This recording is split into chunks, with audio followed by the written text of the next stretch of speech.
1, we're live. All right. We finished the Pentateuch yesterday, right? Yay! Who's excited about that? Me. Good. Me too. Me too. It took us an entire quarter to get through the first 5 books of the Bible.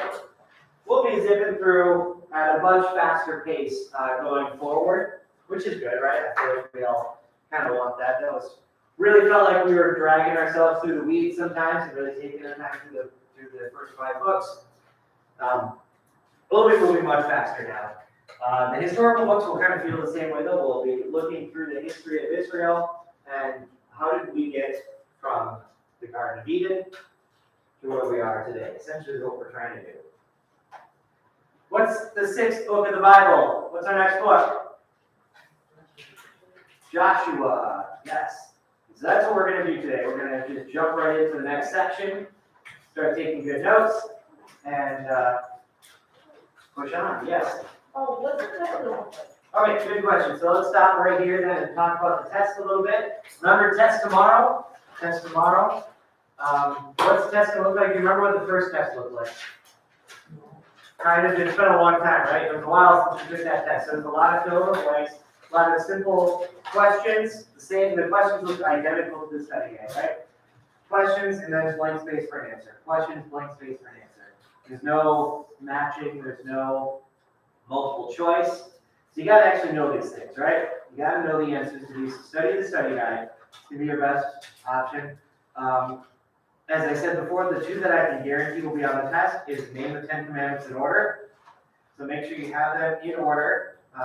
Yes? So for the essay question, do you want us to actually Good question. So the second one that's guaranteed to be on the test is that essay question. Now, and I think I've said this before to you guys, a tip in looking at essay questions is when you get the test, how much space is provided. Right? Typically, a teacher wants the amount of space provided. So I do not want a 5-paragraph essay. I don't want, even like most of the essay styles in which you guys are used to, I just want maybe an introductory sentence, answer the question, and a concluding sentence. That's all I want. Are you going to tell us what the question is, or are we not? No, you guys already know what the essay question is. It's on your study guide. How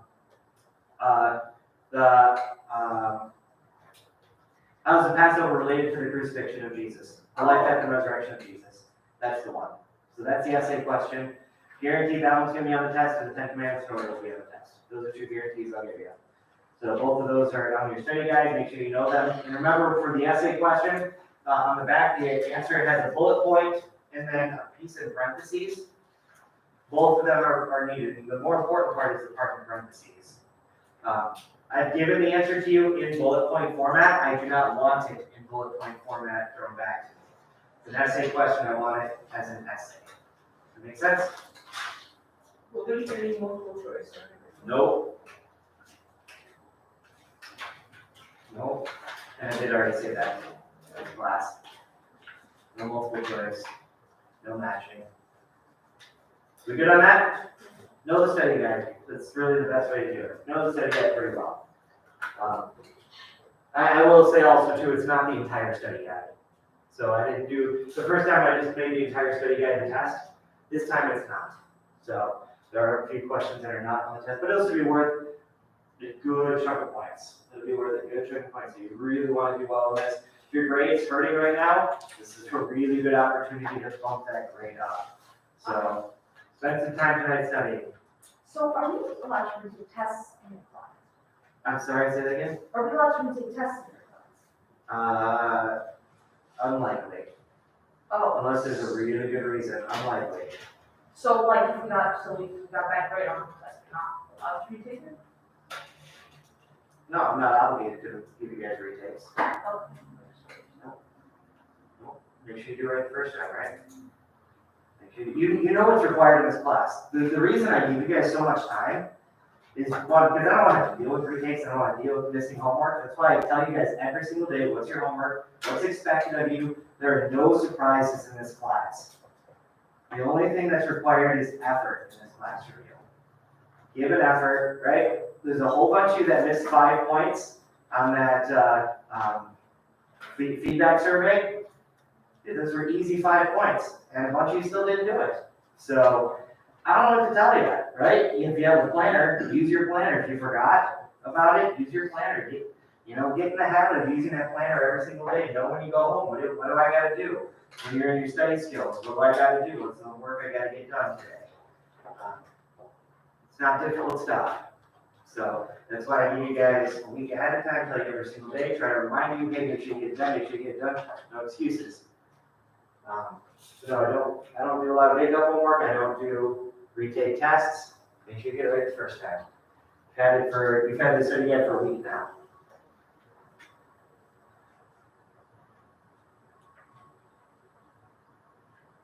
Right, we ready to move on? I think that's it. Any other questions about the test and the study guide? Nope? Okay. Open your Bibles to the book of Joshua. So essentially the story just continues straight on. Right after we get through with Deuteronomy, the story continues on and we're back pretty solidly in historical narrative. Now, is it straight history textbook? Not really. It's history textbook through the eyes of later generations of Israelites who are also trying to make theological points as well. So is everything that's written in the book of Joshua completely historically accurate like we'd expect in a history textbook? No, it's not. Is it generally what happened? Yeah, I think we can fairly say that. There's outside historical sources that can show that what we see here in Joshua, and then in the books following, Judges and 1st and 2nd Kings, 1st and 2nd Samuel, that they more or less line up, but maybe some of the details have been exaggerated for effect, or we see them trying to make more of a theological point with what happens here than an actual historical point. Does that make sense? So, we see in chapter 1, God commissioning Joshua, right? We see Moses gave over the control of the Israelites to Joshua at the end of Deuteronomy, and we see God commissioning Joshua in chapter 1. We're going to move over to chapter 3 here. And this is the important moment, right? Joshua 3.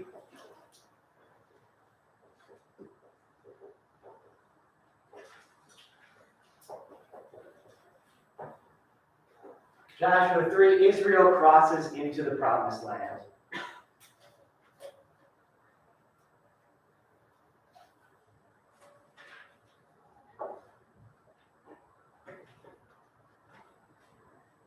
Early in the morning, Joshua rose and set out from, I'm going to say it, don't giggle, Shittim. Shittim, that's the name of the place, don't giggle. You're giggling. I see that, giggle. You're giggling too. You pointed at him, you're giggling too. So many giggles, it's early in the morning. With all the sons of Israel, they came to the Jordan and lodged there before they passed over. At the end of 3 days, the officers went through the camp and commanded the people, when you see the ark of the covenant of the Lord your God being carried by the Levitical priests, then you shall set out from your place and follow it. All right, let's talk about that. We haven't really talked about the ark of the covenant yet, have we? This is going to be important. What is the Ark of the Covenant? What is the Ark of the Covenant? Anybody know?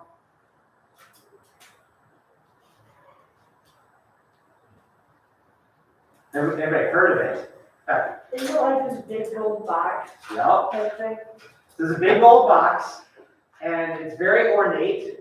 There are angels on either side of the box, golden angels. What's in the golden box? Is it like scrolls? Not scrolls. Now, see if I can think of all the three. I can take you through the 3 items. What's the 3rd item that's in there? Oh, yeah. All right. I know what's in there. All right. I had to figure off the top of my head. What's the 3rd item? There are 3 main items in the Ark of the Covenant. What's in the Ark of the Covenant? One of them is the 10 Commandments, the tablets of the 10 Commandments. Now, the original ones? No. What happened to the original ones? Moses smashed them. That's right, he Hulk smashed them. So this is the second set. So we got the Ten Commandments or the Ark of the Covenant. Is one of them both staff? One of them is Aaron's staff. Close enough, yes. One of them is Aaron's staff, and the third one is, this one's always the top one. In fact, it was this is really embarrassing. It's the Ten Commandments that I couldn't remember in my mind. I'm trying to think. What was the third one? Oh, yeah, the Ten Commandments. What was the third one? Ooh, a little tough, isn't it? Manna. Manna from the desert. All right, so we got these items that are in the Ark of the Covenant, right? Very holy items, right? Important items, especially to Israel. In this, the Ark of the Covenant is where God made his presence known, right? To the people. The Ark of the Covenant is where God was physically present. So we'd see the cloud, right? God represented in a cloud. We saw the pillar of cloud. And they would see the cloud come around the Ark of the Covenant knowing God's presence was there. Do we have a modern day analogy to the Ark of the Covenant? The tabernacle is that modern day. It's oftentimes you'll see tabernacles look and they're designed just like the Ark of the Covenant. What was the third thing on the ark? The third thing was the ark? Manna. So I don't know if you guys remember the tabernacle that was in St. Mary's in Forest Creek for your retreat, but that one is designed to look like the Ark of the Covenant, the specifications. So it's one of the pieces we skipped over in Leviticus is the what should the Ark of the Covenant look like? What should the build look like? How big is it going to be? What's the dimensions, the angels, all of that. That's all given in the book of Leviticus. We skipped over that. So the Ark of the Covenant is with the people, and it is the symbol, or it is the location of God's presence among them. The Ark of the Covenant is the location of God's presence among them, just like the tabernacle would be for us today, because Jesus is present, body, blood, soul, and Trinity in the Eucharist in the tabernacle, right? So we see they cross into the Jordan and they bring the Ark of the Covenant with them. When you see the Ark of the Covenant of the Lord your God being carried by the Levitical priests, then you shall set out from your place and follow it, that you may know the way you shall go. For you have not passed this way before. Yet there shall be a space between you and it, a distance of about 2,000 cubits. Do not come here. Anybody know what a cubit is? It's like an old measurement of length. It's an Old measurement of length. old measurement of Length. length. Yes. The old measurement of length. Does anybody know exactly what it is? No, I don't think we actually know either. We think it's about a foot, but we're not sure. Old measurement of length. So about 2,000 cubits. So follow the Ark of the Covenant, but you got to stay pretty good solid distance behind, right? 2,000 feet behind the Ark of the Covenant. That's a pretty good amount of space. So stay behind it. Do not come near it.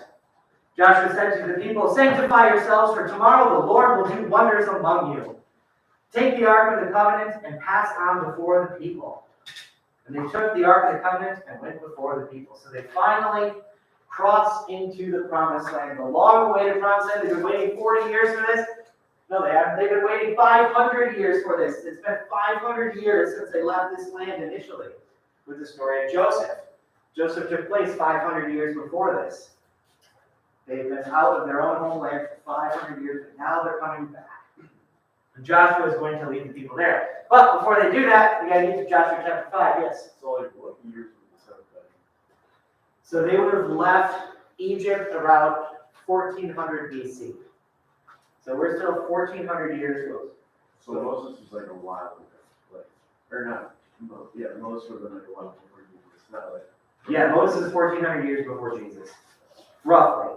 There's a couple of different dates that are disputed. It's either 1400 or 1200, depending on whether, I think the idea is there's another city in Egypt that could have been built by the Hebrews, but that wasn't built until 1200, so they may have think that the Exodus may have happened in 1200 or 1400. 1400 seems to be the better date though. So, yeah, so we're still talking over 1,000 years before Jesus comes, so there's a lot of time here. We got a lot of history to go through. We'll go through fast. So, yeah, 1400 BC. That brings us to Joshua. Let's do Joshua 5. Let's do it like that. Joshua 5.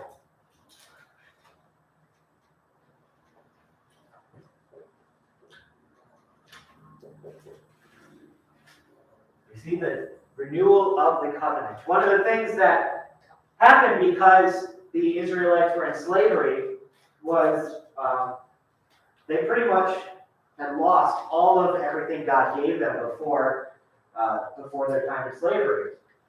Do you remember the Abraham covenant? What was the sign of the covenant with Abraham? Like his whole kind of nation would grow. No, so that's what God would do. Yeah. What was the sign that they were a part of the covenant? What was the sign that you were a part of the covenant with God? The answer is circumcision, right?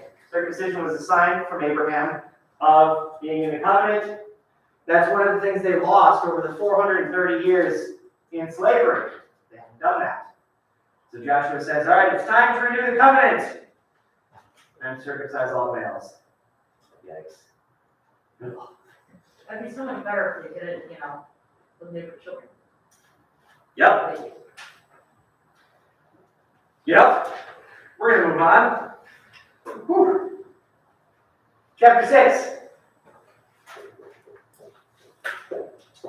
Jericho.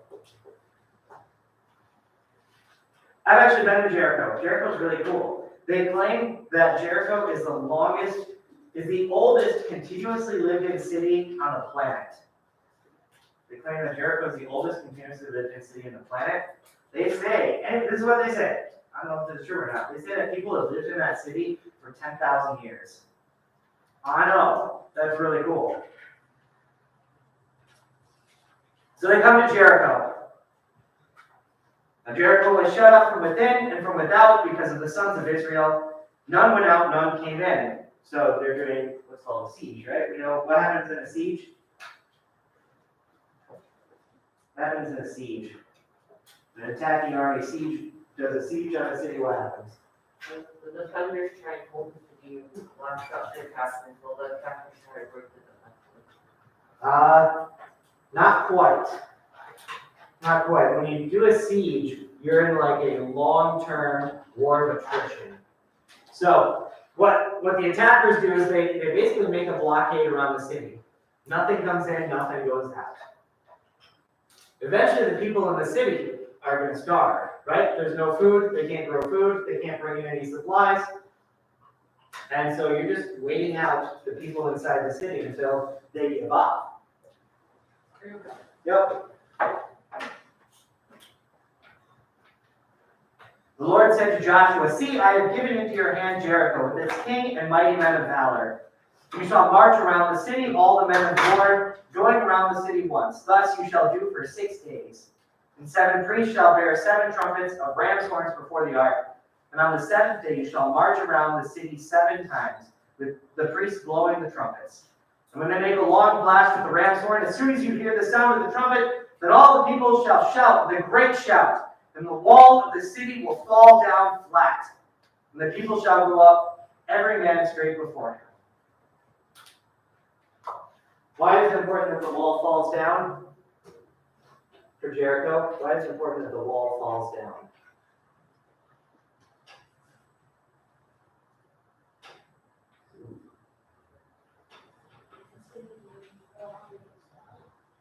So, the wall, I guess I said that question wrong. Why is it important for the Israelites that the wall falls down? Not for Jericho. Why is it important for the Israelites that the wall falls down? It's what they can go into. Yeah, right? The wall is your main source of protection in the ancient world. If you don't have a wall, your city is going to be overrun very quickly. You have no defense. Your best defense is the wall. So that's why you see, even through the medieval age, right? Walls were really, really important. So when an army comes against you, you have a huge advantage. When you've got a wall, you've got archers above, you've got all those little spaces that you can, throw bows and arrows through. It's way easier to defend from behind a wall. If you don't have a wall, well, you're pretty much sitting ducks. It's over. Game over. And so the Lord says, all right, walk around the city 7 times. Now the 7th time, blow the horns. Everyone shouts, and the walls will come crumbling down, and you'll be able to attack them.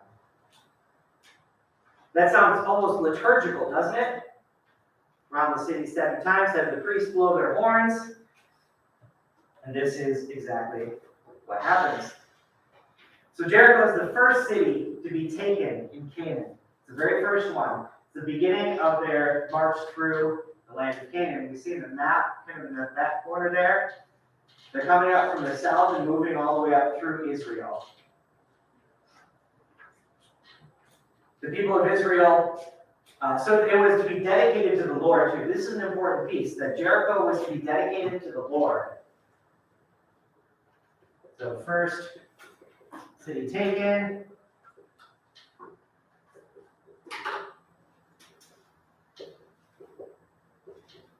Why is it dedicated to the Lord? That is according to Leviticus 23:10. Following the law in Leviticus 23:10. Why do we think that Jericho, the first city taken, was to be dedicated to the Lord? Does this sound like something else we've talked about this semester?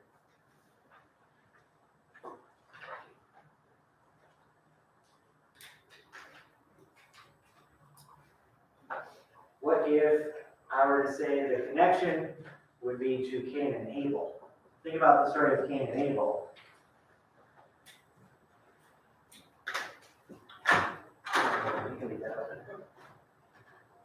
Think about the story of Cain and Abel. What happened there? Why is it important that they dedicate the city of Jericho, the first city taken, to the Lord? Is this Levi or? Leviticus. The book of Leviticus.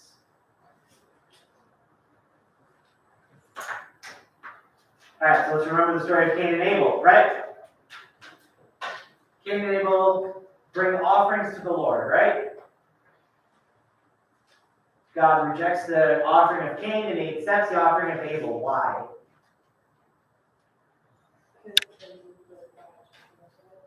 Okay, and what did Abel do?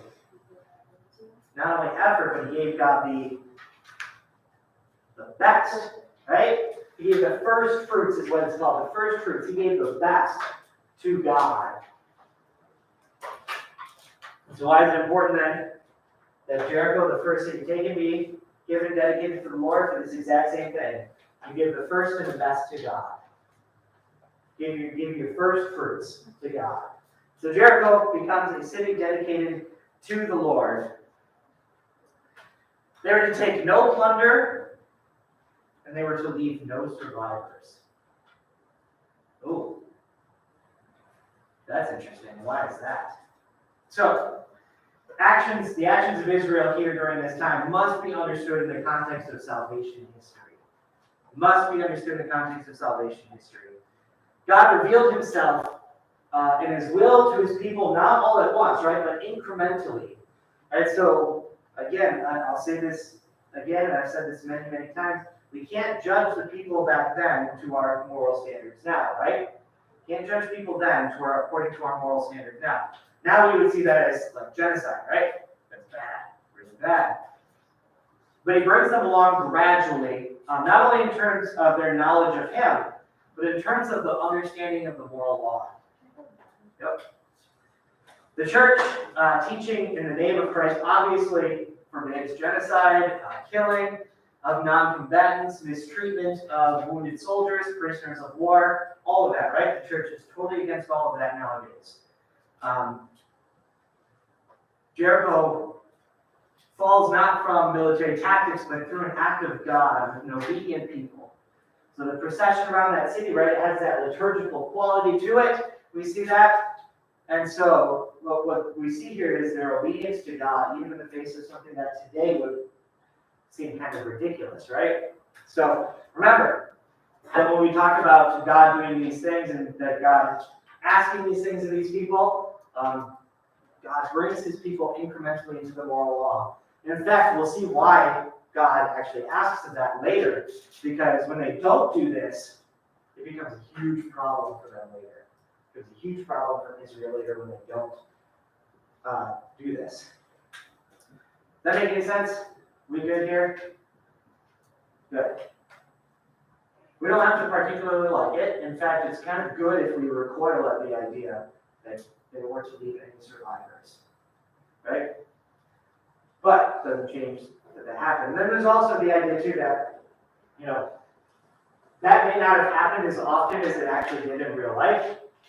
Remember I mentioned that this is not a strict history, but has also a theological aspect to it as well, right?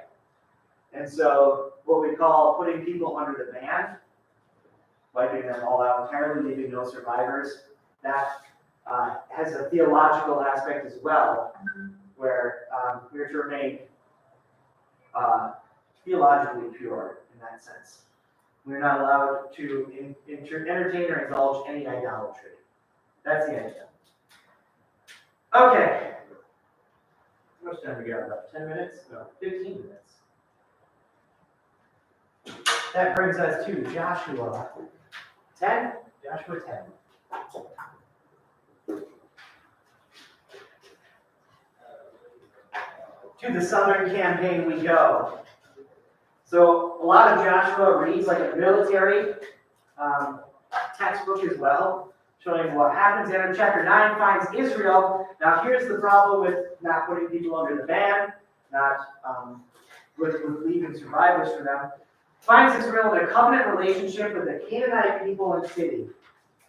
So remember I said when you covenantal relationships were not new in the ancient world with God, right? God making a covenant with Abraham, that was not something that God made up just for Abraham. It's something that happened in the ancient world a lot. They made covenantal relationships.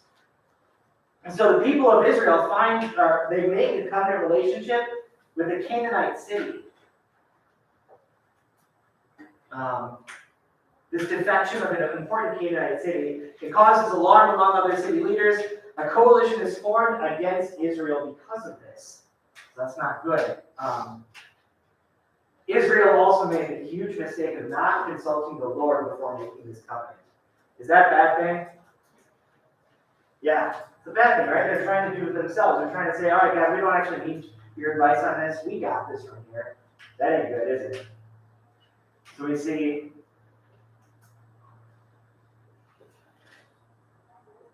covenant relationship with Canaanite city.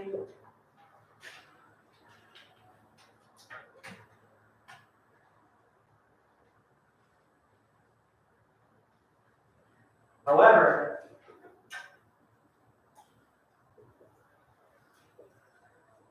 God defends the covenant.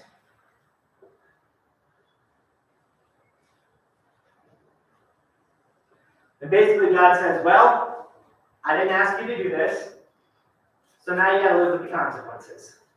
So I'm not gonna let you break that covenant. You can't break that covenant. You gotta live with the consequences of that covenant.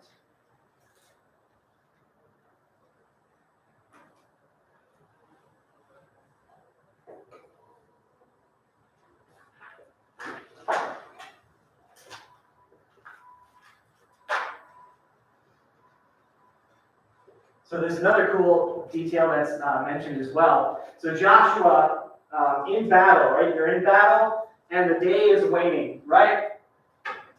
But they want to win a battle in that day. They have the advantage. They don't want to lose the advantage because of darkness. And so Joshua commands the sun to remain in its place. And it does. The sun does not move. It stays in its place in the sky until the battle has been won. And I think that's kind of a cool story, right? Is it theologically, or is it historically accurate? Probably not, right? But it's a cool theological story that Joshua commands the sun to remain in the sky, and it does until they win the day. Let's see if I can find that real quick.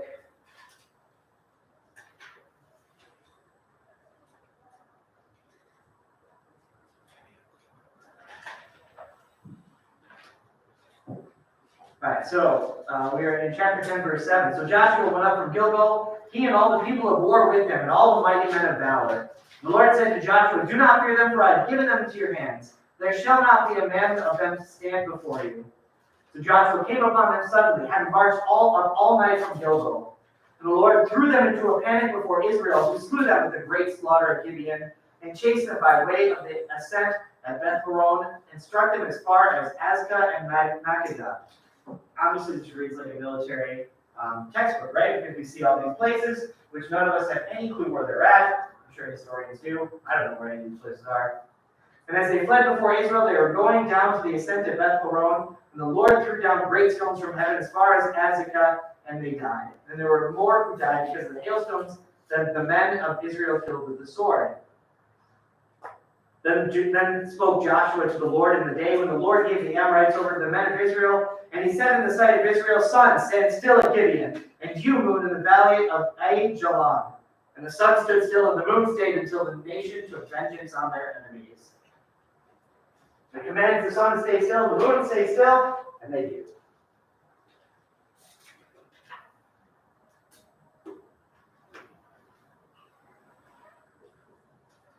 Joshua 11 and 12. That brings us to the northern campaign.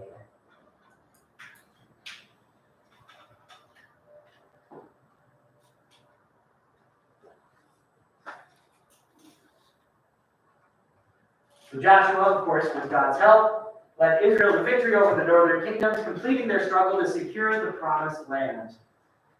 Chapter 12 is a record of the 31 kings and kingdoms that Israel had to conquer in order to acquire the promised land.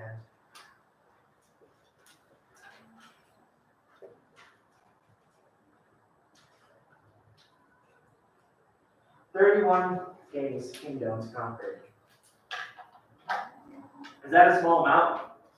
No.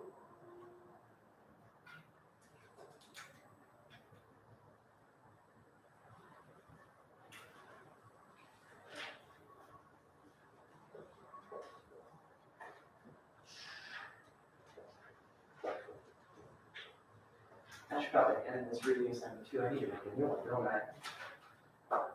Let's do a new one. No longer in that. I'll do it after the test.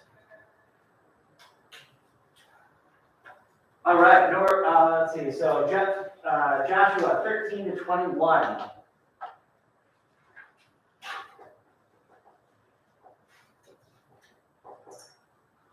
So now that they have the promised land, they got to figure out how to divide up the land. So God guides the process through what's called a drawing of lots. So in the ancient world, and especially with ancient Israel, to understand what God desires of the people, how God wants to guide the people, drawing of lots was a very common way to do that. So essentially, you ever draw straws? Right? Drawing straws, it's a very similar action to that, where you throw lots down, people pick it up, and the shortest one gets the first choice, or the longest one gets the first choice. And it's a very similar action to like drawing straws. And so through this process, we find out, because how are we dividing up all of Israel? What's the common division for all of Israel?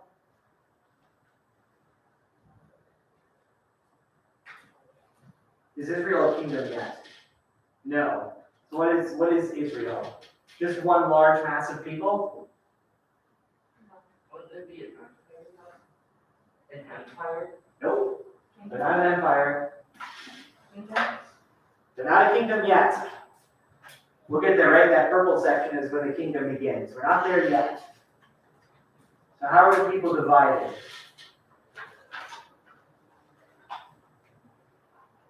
Nations? Not nations.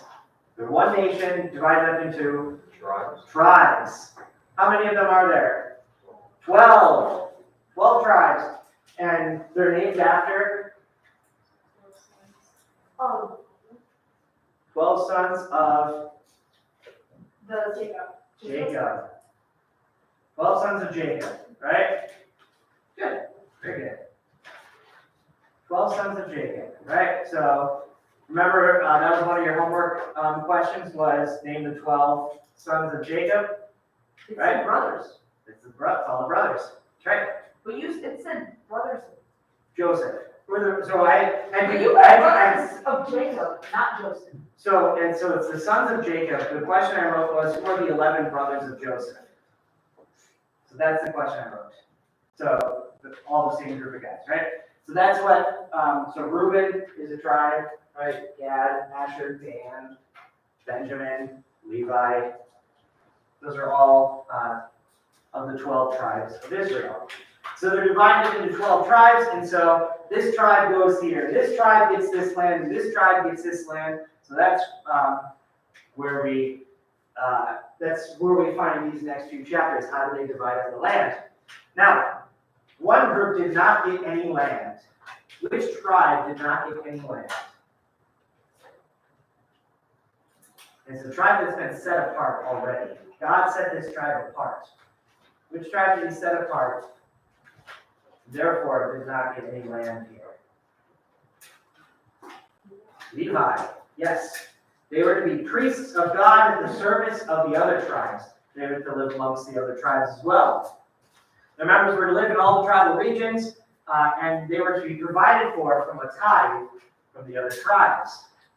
For the Levites, their inheritance was not land, but a special inheritance from God, a special relationship with God.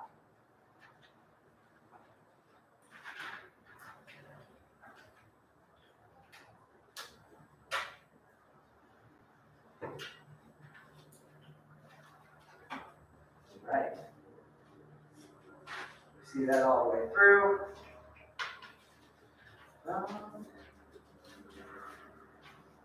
One more piece I want to talk about. So the tribes renew the covenant here. Now that they got their own place, again, they renew the covenant. We see a lot of renewal of covenants, right? Joshua 24. Renewal again of covenant. But now this covenant, this renewal is going to be a little different because now they finally live in the place God intended them to live. They now occupy the land God had promised for them so long. This is going to be their new reality going forward. So how are we going to live? The people agreed to live by the law of the Lord. They set everything up and they're ready to go. Finally, after so much wandering, after so much military conquest, they're ready to go. They're ready to do this thing. Chapter 24, verse 14, I want to draw your attention to here. And I imagine this is a phrase or verse we're familiar with. Now therefore, fear the Lord and serve him in sincerity and in faithfulness. Put away the gods which your fathers served beyond the river and in Egypt, and serve the Lord. And if you be unwilling to serve the Lord, choose this day whom you will serve, whether the gods your fathers served in the region beyond the river, or the gods of the Amorites in whose land you dwell. But as for me and my house, we will serve the Lord. Right, that last part, what a lot of people have up in their homes, it's really nice and, looks like it belongs on the Hallmark Channel, right? As for me and my house, we will serve the Lord.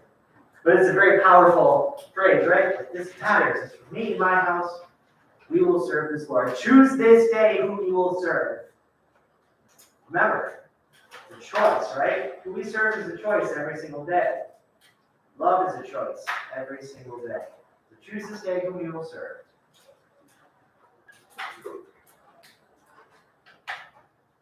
The people answered, far be it from us that we should forsake the Lord to serve other gods. For it is the Lord our God who brought us up and who brought us and our fathers up from the land of Egypt, out of the house of bondage, and who did those great signs in our sight, and preserved us in all the way that we went, among all the peoples through whom we passed. The Lord drove out before us all the peoples, the Amorites who lived in the land. Therefore we will also serve the Lord, for he is our God. Why did they use a lowercase h there? Where? Ooh. Does yours have uppercase in a lot of other places? Ooh, interesting. Mine has it in lowercase as well, but I don't think mine makes it a practice to do God's pronouns in uppercase. So you make a good point. Oftentimes when we write, and I try to do this too when I'm writing, if I'm using God's pronouns, right? even in the middle of a sentence, I'm gonna capitalize the H. So that's a common practice to capitalize even the pronouns of God, because it's kind of a big deal, right? He's kind of a big deal.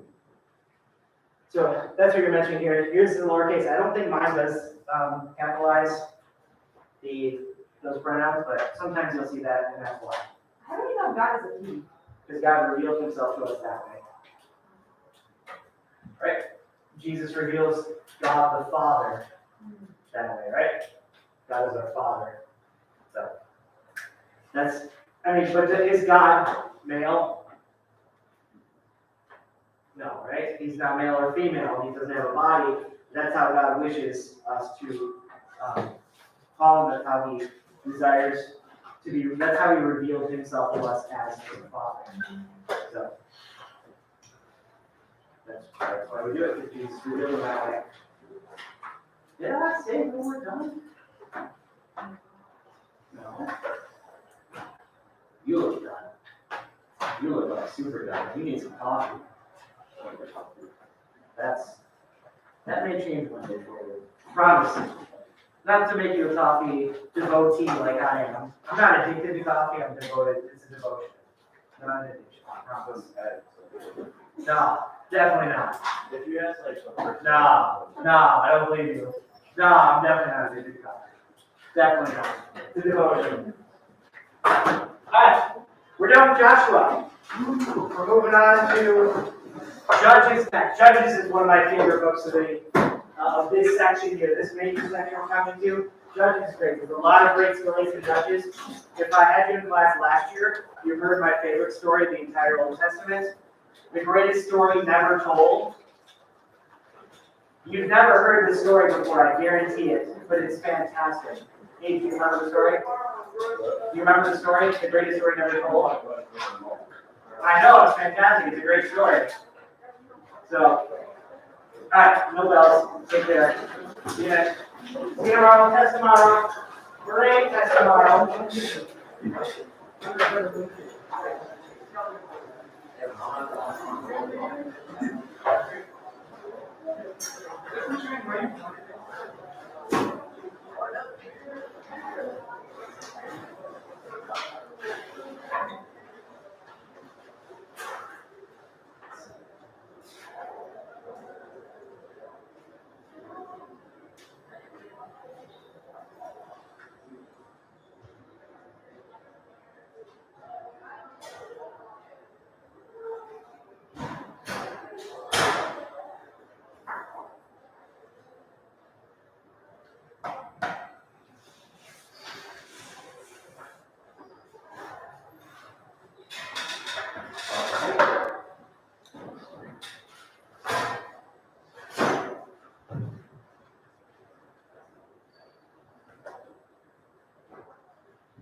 What up, everybody?